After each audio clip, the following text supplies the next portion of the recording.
नमस्कार। ये है कूटज घनवटी। ये जो आप देख रहे हैं ये कूटज घनवटी है और आज की इस वीडियो में हम लोग इसी के फायदे जानेंगे। इसका गुणधर्म तासीर क्या है, ये किन किन बीमारियों पर कार्य करती है, किससे इसका सेवन करना चाहिए, किससे इसका सेवन नहीं करना चाहिए और इसका सेवन करके हम लोग अपने कौन कौन से बीमारियों को दूर कर सकते हैं, इसके बारे में पूरी विस्तार से जानकारी लेंगे। तो चलिए वीडियो को शुरू करते हैं। तो देखिए दोस्तों, ये जो कूटज घनवटी है ये विशेष करके संग्रहणी के रोगियों के लिए बनाई गई औषधि है। जो आईबीएस वाले हैं, संग्रहणी वाले हैं, उनके लिए औषधि बनाई गई है। जिनको बार बार शौच होता है, बार बार दस्त होता है, दिन में 4 बार 5 बार 6 बार 7 बार दस्त होता है, उन लोगों के लिए बहुत लाभकारी मेडिसिन है। जिनको बार बार दस्त होता है ना, वो लोग यदि सुबह शाम एक एक गोली इसका सेवन करना शुरू कर दें तो जो बार बार दस्त होने वाली समस्या है इससे मुक्ति मिल जाती है। और जिनको बहुत ज़्यादा आम आता है, बिल्कुल लैट्रिन में सफ़ेद सफ़ेद आम आता है, बिल्कुल कफ जैसा आता है, उन लोगों के लिए भी बहुत बेस्ट मेडिसिन है। जिनको भी आम आता है, यूडीएफ आता है, कच्चा कच्चा मल आता है और बिल्कुल मतलब चिपचिपा सा शौच आता है, वो लोग यदि कूटज घनवटी का सेवन करते हैं ना तो उनका यह समस्या धीरे धीरे पूरी तरह से खत्म हो जाते हैं। और जिन लोगों के आंतों में सूजन आ गया है ना, वो लोग भी इसका सेवन करके अपने आंतों के सूजन को दूर कर सकते हैं। जब आंतों में सूजन हो जाता है ना, तब यही सिम्टम्स मिलते हैं कि बहुत ज़्यादा म्यूकस आने लगता है, बहुत ज़्यादा जो है कि गैस बनने लगता है, पूरा पेट जो है कि भर जाता है हवा से, और बहुत ज़्यादा जो है कि कच्चा कच्चा मल होने लगता है, बार बार जो है कि दस्त जाना पड़ता है। इस तरह के जो है कि सिम्टम देखने को मिलते हैं आंतों में सूजन होने के बाद। तो जिनके भी आंतों में सूजन पड़ गया है वो लोग भी इस कूटज घनवटी का सेवन करके अपने आंतों के सूजन को उतार सकते हैं। और जिन लोगों के आंतों में छाले पड़ जाते हैं, जिसको आज के भाषा में अल्सरेटिव कोलाइटिस कहते हैं, तो जिनको भी अल्सरेटिव कोलाइटिस की समस्या है वो लोग भी इस कूटज घनवटी से लाभ ले सकते हैं। अगर इस कूटज घनवटी का सेवन नियमित रूप से किया जाए ना तो धीरे धीरे आंतों के जख्म को भर देती है। तो जिनके भी आंतों में सूजन है, जिनके भी आंतों में जख्म है, जिनको कोलाइटिस है, अल्सरेटिव कोलाइटिस है, वो लोग इस कूटज घनवटी का सेवन करके अपने आंतों के जख्म को, अपने पेट के जख्म को धीरे धीरे पूरी तरह से ठीक कर सकते हैं। ये कूटज घनवटी रक्त शोधक भी है, अर्थात ये रक्त को शुद्ध कर देती है।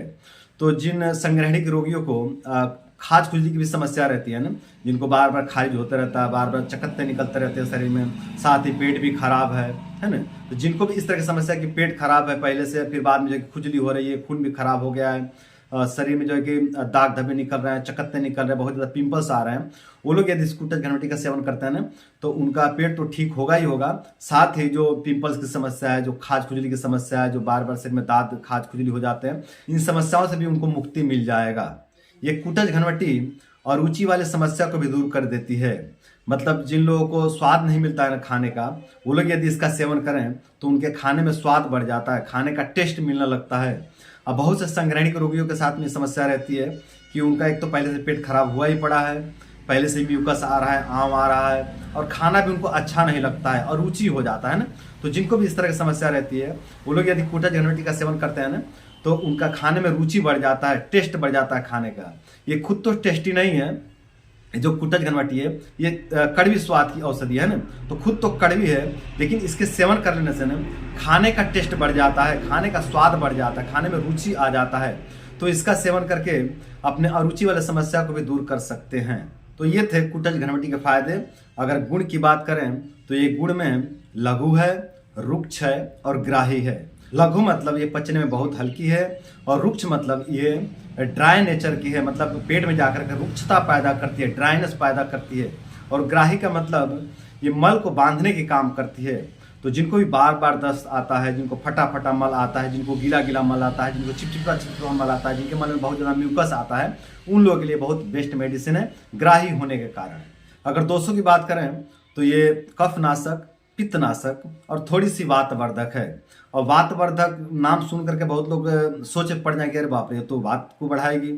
तो देखिए ऐसा कुछ नहीं है।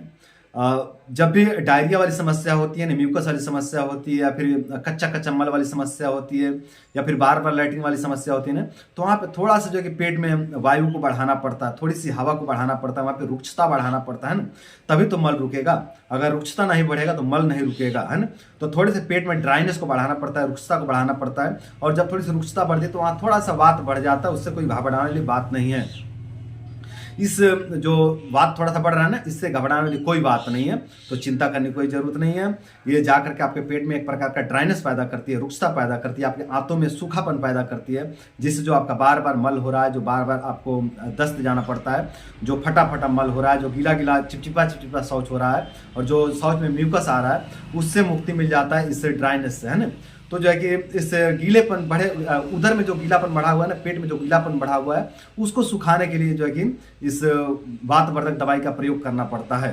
तो इसमें कोई घबराने वाली बात नहीं है। अब अगर सेवन विधि की बात करें तो इसका सामान्य सेवन विधि ये है कि एक एक गोली सुबह शाम भोजन के बाद ले सकते हैं। खाली पेट भी इसका सेवन कर सकते हैं। यदि बहुत ज़्यादा दस्त की समस्या है तो सुबह खाली पेट इसका सेवन कर लें। यदि थोड़ा बहुत जो है कि समस्या है, मतलब गीलापन है, चिपचिपा है, और दिन में 3-4 बार शौच जाना पड़ता है, लेट्रिन जाना पड़ता है, तो खाना खाने के बाद ही इसका सेवन करें। तो ये है इसका सामान्य सेवन विधि। अगर परहेज की बात करें ना, कि इसके सेवन के दौरान परहेज किन चीज़ों से रखना है, उसकी बात करें तो खटाई, मिठाई, दूध, घी और गुरु भोजन से परहेज करना है। बाकी लगभग सब कुछ चलेगा सामान्य मात्रा में, है ना। बस ये ध्यान में रखना है कि दूध घी का सेवन नहीं करना है, और खटाई मिठाई का सेवन नहीं करना है, और गुरु भोजन का सेवन नहीं करना है। तो ये था कुटज घनवटी के बारे में पूरी जानकारी। उम्मीद करता हूँ कि वीडियो आप लोग को पसंद आया होगा, और साथ ही भी उम्मीद करता हूँ कि इस वीडियो को फॉलो करके और कुटज घनवटी का सेवन करके आप लोग अपने संग्रहणी वाले समस्या को, अपने आईबीएस वाले समस्या को दूर करेंगे, और अपने संग्रहणी आईबीएस को ठीक करके अपने जीवन को सुंदर, सरल एवं सफल बनाएंगे। तो आज के लिए इतना ही। नमस्कार।